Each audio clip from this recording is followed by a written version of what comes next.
Hello guys, ayan ipakita ko po sa inyo ang gasolinahan dito sa South Korea. Ito po ay self-service. Ayan. So walang nagbantay dito guys. Kaya kailangan mo talagang ikaw yung maggasolina sa sasakyan mo. Ang problema nito ay naka-Korean yung liters. Yan. Pero may English yung iba. Kaya mas maganda meron kang translator.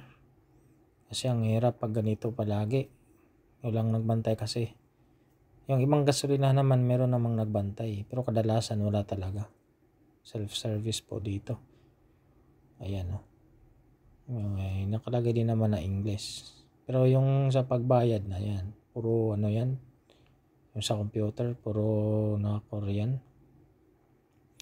Kaya guys mas maganda. Marami ka talagang alam na Korean language. Kasi pagdating dito sa Korea, mahirapan ka.